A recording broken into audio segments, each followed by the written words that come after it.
Got an ad from Verizon National, so that's pretty good. And it's a full page. I was supposed to sleep last night, and I ended up passing out at 5, and I was like, oh, I'll wake up at 7 and start typing stuff. I woke up at 10:30. Ray, is it the beard here on your keyboard or? But why sleep when you can have the news? No, not yet. Yeah. I don't want to use your headphones. Let me know. What's a bit better way to say since I was raised poor? It's this day, the Tuesday after Thanksgiving, should not go unnoticed. Giving Tuesday is a chance for all who are not consumerism to take back the season of giving. We are able to control of how we spend our money. No, that doesn't make any sense.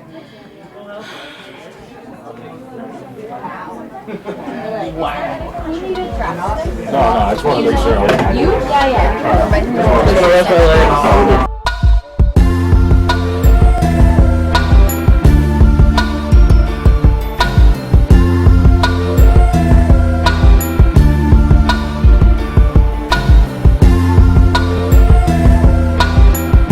I'm so sorry. I didn't know Dr. wanted to speak to us. I thought you just. I'm sorry. We should have asked. I'm so sorry. Well, bottom line is I'm truly impressed with what you cover at these meetings. And I've been at Baruch for over 40 years. And clearly, I think what you guys are producing now is by far the best. It's clearly the lengthiest papers we've ever had. And I'm impressed with what you go through in these editorial meetings just talking about. So I enjoyed every minute of it. You have come up with a great product. I think the key thing is, and this is not meant to be critical, who's reading it? What kind of constructive comments do the readers have in the form of positive feedback, not so positive feedback? And clearly, even the notion, does everyone know what the ticker is? Because your future is resting upon people, number one, wanting to start as writers, moving up into the kinds of positions you have here. And I think it's great. You're the only, we're the only campus in CUNY that has a weekly newspaper. So again, keep up the great work that you're doing. Accept the challenge to really get more and more readers, and with that, figure out how you're going to get feedback.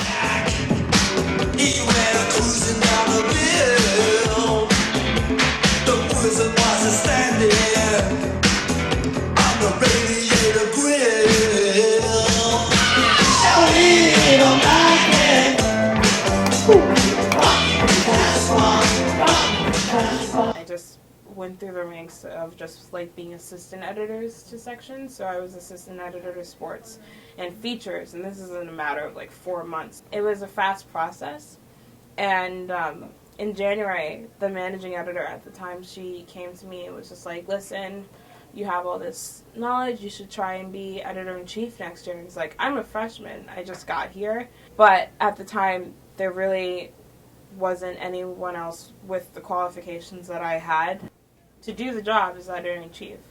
So I ran for the position, and I got the position, and from there it's just been an uphill climb.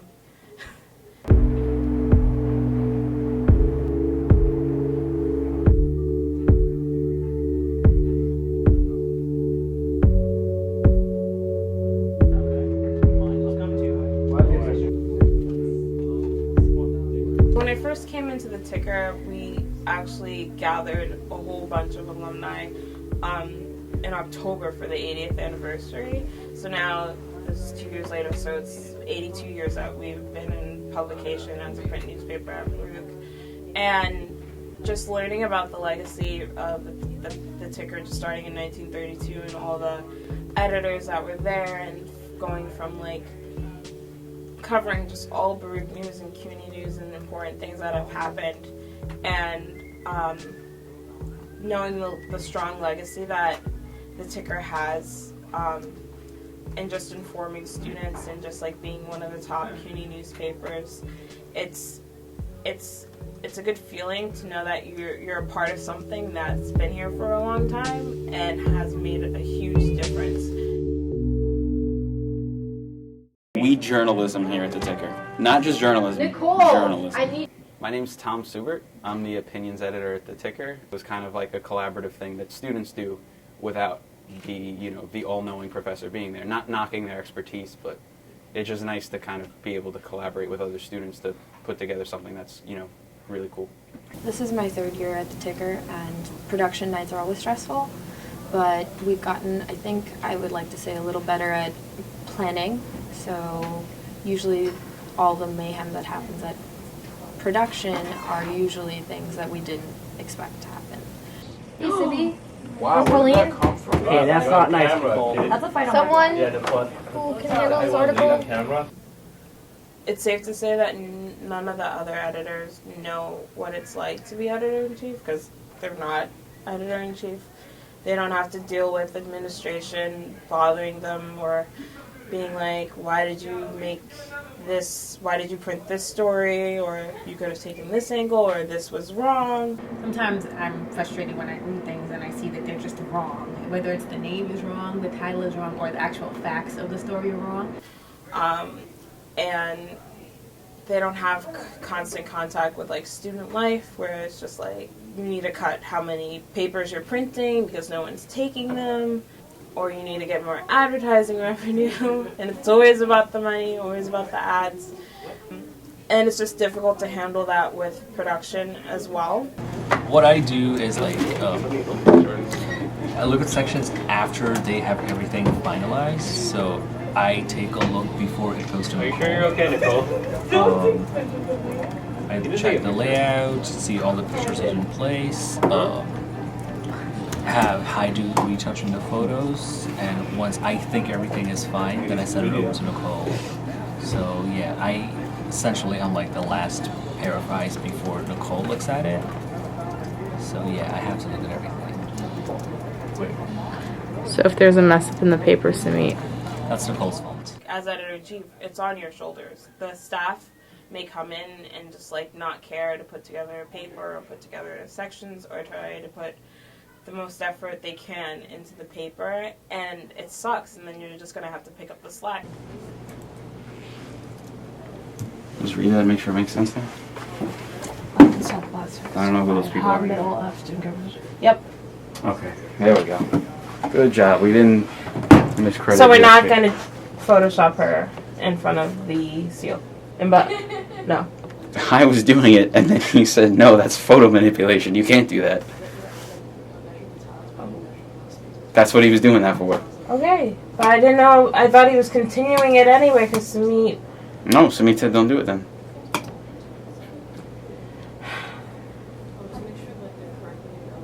Now it looks stupid. And she looks stupid because she's wearing a fucking scarf. She also didn't show up for the picture show. I know. We can't do it. Samit! We didn't change the caption. Remember we switched the pictures? We did it.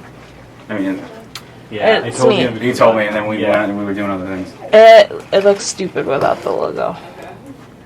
It's fine. Are you sure?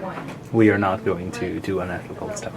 I'm just saying that is unethical, and Yes, and that is your word, and I take your word because you're my boss. I'm not making a joke. I'm serious here. Did you change the caption? Yes. Excellent.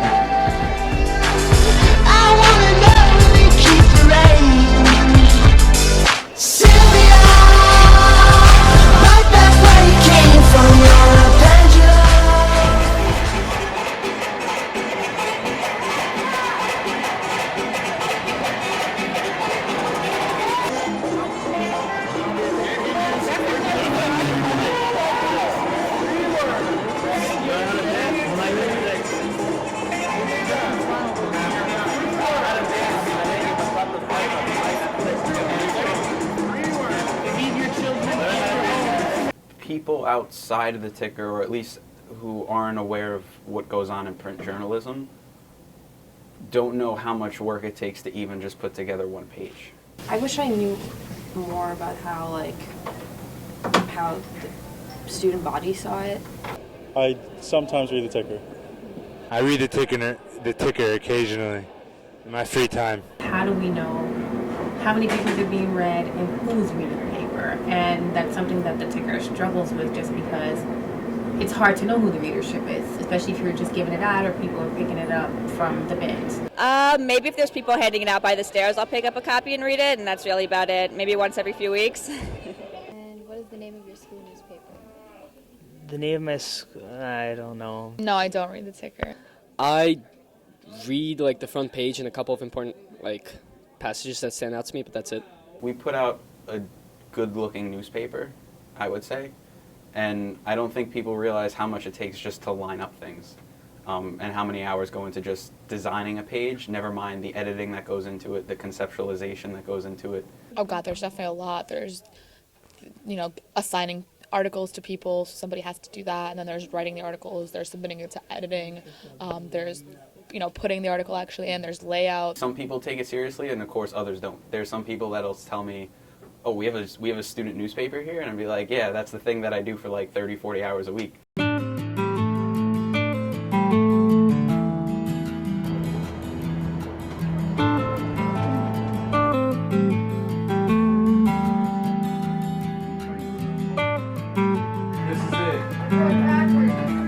There was one night last year where our server had crashed, and I frantically called the editor-in-chief before me to help.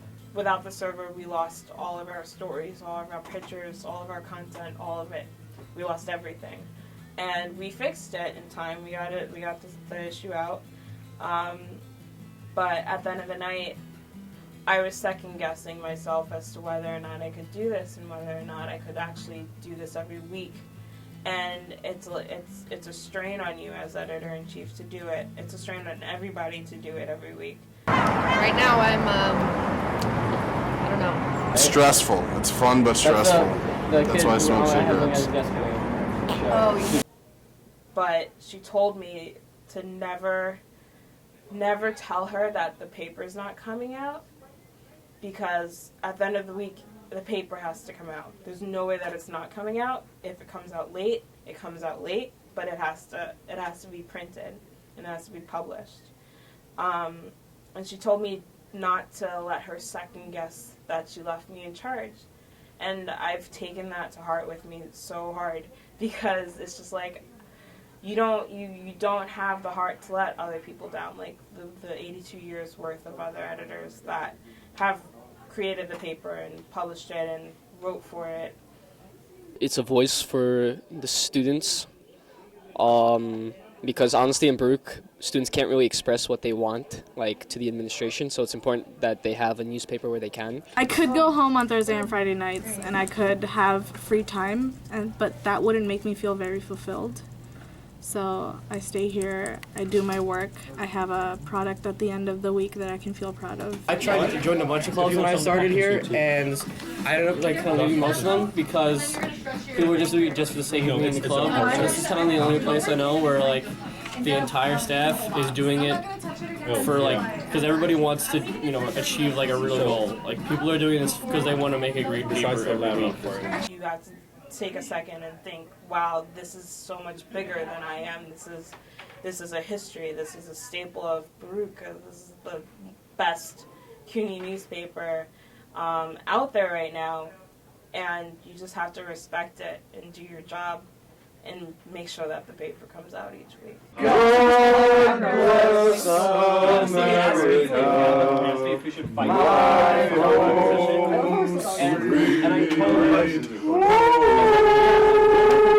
But if you don't like mine, do you think you'll be able to work on We get it, guys.